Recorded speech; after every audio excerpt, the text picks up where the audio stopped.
All right, guys, we have a project we're going to be doing today. It's something that I would like to show because I don't find anything on the Tiffin Wayfarer in terms of the process in which to swap out the traditional AGM batteries with lithium.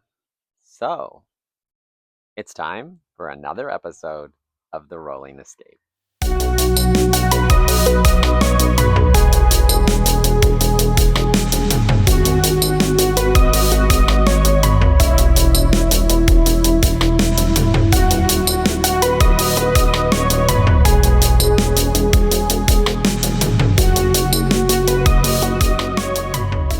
I think I can handle step number one.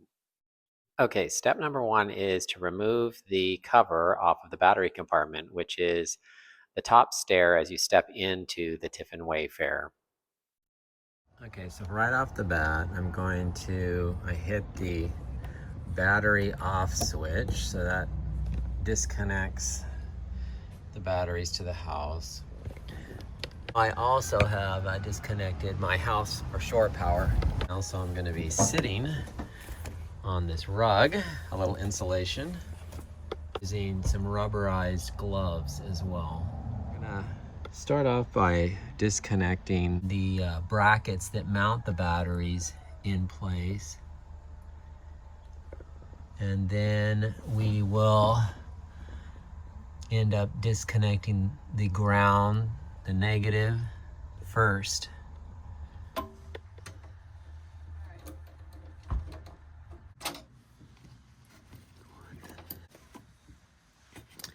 Well, that was ridiculous. That wasn't even hardly held on.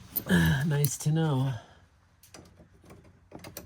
At least all these cables from the manufacturer came labeled to where they're going. But I'm kind of doing my own little notes as well. Okay, so I'm going to disconnect the positives now on this left battery and pull the battery. So something that I'm not good at is being patient and methodical and slow. So I'm trying to work on that today, because you can't rush these type of things when you're talking about, I mean, it's dangerous if you're not careful. You could definitely get a shock, and that would not be good. Trying to get these batteries out of here is going to be the tough part, boy, that's for sure. Okay, definitely not, like, you would not believe the difference in weight, my goodness, from these AGM batteries and the new ones. It's unbelievable. That thing weighs an absolute ton and is this size. Here's the new one. I'm using Lithium lithium iron phosphate batteries, 100 amp hour. This is a 90 amp hour AGM. But you can see what's so great is I'm going to be swapping out two 90 amp hour AGMs for three 100 amp hour lithiums. And I mean, this just weighs nothing. You can see, I mean, compared to, I mean, this thing just literally weighs an absolute ton. So that's gonna take some weight off my RV. Okay, it's time to remove the second battery.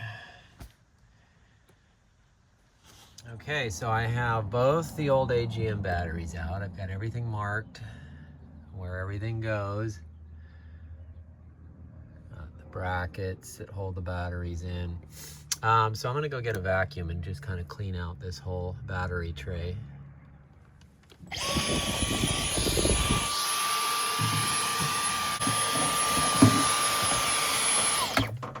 Okay, we're pretty cleaned out. And now you can see, as you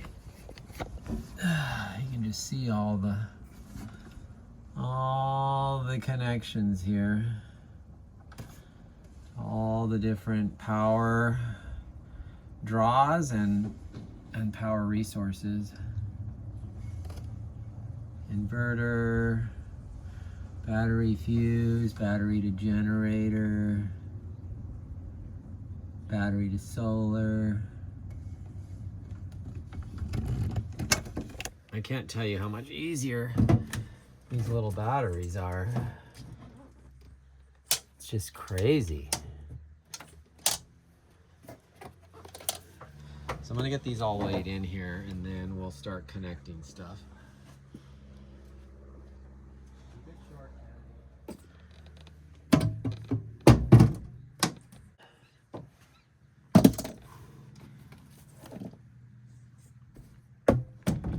This may be a challenge. Actually, I should put in the far left battery first.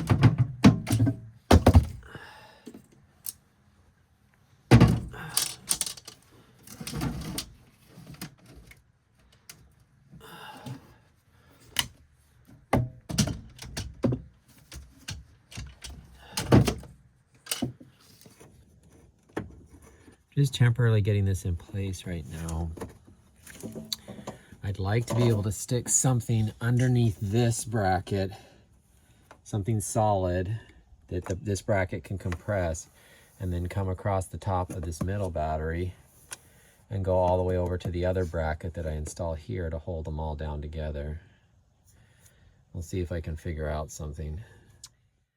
Well, for the time being, I'm not going to install. I have a Bluetooth smart shunt, which will, operate off of an app that will give me all sorts of the both the input to the batteries and a draw to the batteries. But I don't have the wiring that I need right now. So I'm just going to go ahead and complete the battery installation for now. Also, these batteries, each one of them is Bluetooth. So I have an app for lie time, and then you just scan the QR code on each of the batteries, and it will give you a live reading of what the level of each of the batteries is. I took a screenshot here of once I added each of the batteries, kind of where they're at. They're all around 50%. That's how they come shipped. I'm waiting right now because I got a wooden brace that's going to go between this bracket and this bracket to maintain some downward pressure and some security for that middle battery. Okay, my family will appreciate this. We're going to add a little bit of my known construction company, Jackass Construction. This is what has come about for the securing of these batteries. But I think it looks actually, I think it'll work just fine. Looking for something non-conductive. So I have two wood, basically they were yardsticks, and they're going to be going underneath both of these brackets, putting a downward pressure on this to keep this battery from bouncing around. We'll see how it works. Okay, so we've got all of this secured. It's, not going anywhere. So what we're going to be doing is connecting all of the positive cables first, just the reverse order of what we did when we removed the old, and then all of the negative terminals last. All right, ladies and gentlemen, we have all the positives hooked up. And so now I am going to hook up all of the negatives. So I've got to hook those all up in series. So I'll have a left negative to this middle negative to the right negative.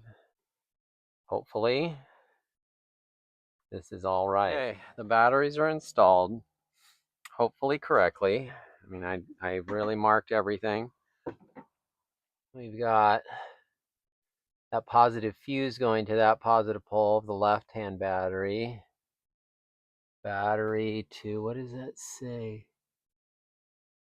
Power. Battery to something like power cable or something. Then this is connecting the left battery to the middle battery. This is connecting the middle battery to the right battery. Then we've got our negatives. I'm not sure what this negative line is right here, but it's going to the negative pole of the left battery.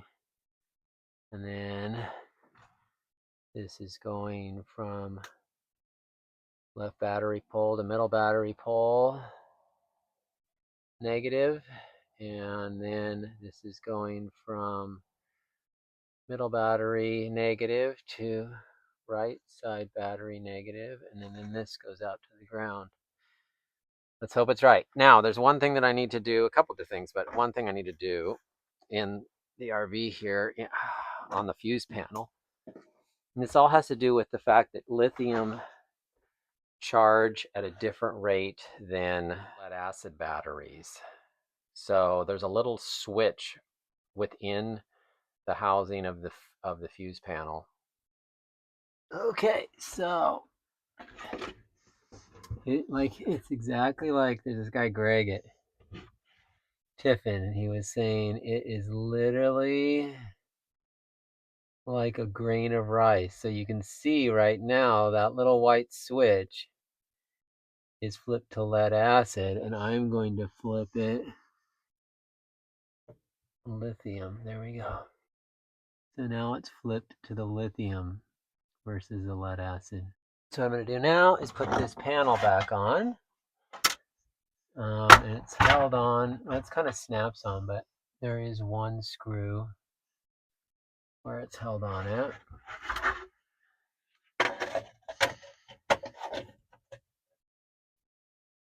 And I also need to change this out. This is my existing controller.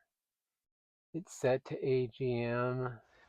I haven't filmed all the installation.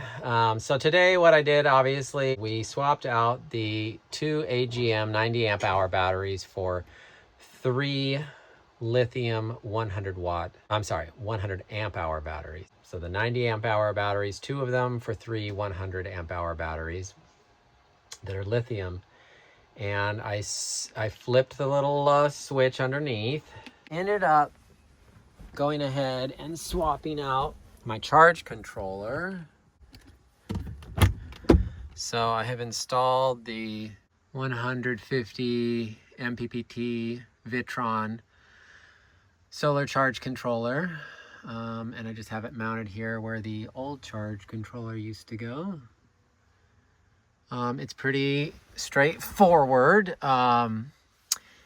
This positive and negative on the top is in from the solar, and these down below are the battery, positive and negative, and that's all you connect. That's what I've done today. What I have not been able to do is I need a short little kind of battery cable that will go from the battery to my Bluetooth shunt, and that Bluetooth shunt, so I haven't installed the Bluetooth shunt today. What that will do is that will allow me for my phone to be able to see all of the input, all of the charging that's going on, the battery levels, and all of the output. So in real time, so we would know, you know, where we're at. Right now, I have a Bluetooth app for the Vitron. It'll show me how much it's charging, how many watts it's charging at any given moment. It'll show a graph of its charging throughout the day. And it'll give you kind of a minute or literally second by second trends of where it's, you know, kind of a graph format. So that's the only thing left that I need to do is install that Bluetooth shunt. It was pretty easy. I took a lot of precautions to make sure that I wasn't going to short anything out. I wrapped any wires with tape. I marked all my various cables and wires with tape to make sure that what I was taking it off of is where it was going back again. The same when I was installing the Vitron here. I made sure that I taped prior to disconnecting the old one. I made sure that I taped the positive and negative solar, and I undid that from the old charge controller. And then I labeled the positive and negative to the battery off the old charge controller and didn't take the tape off until everything was reconnected in its right position. Thanks for following along on this amateur attempt to swap out my AGM batteries with lithium. Hope it was helpful for some of you. We're going to be putting the system to the test in the next few weeks as we head off to Pismo State Beach. It looks like it's going to be a rainy weekend, so our solar may not do what it needs to do, but we're gonna see what a difference these new batteries make in our power management system. As always, thanks for watching, like and subscribe, and we'll see you on our next adventure.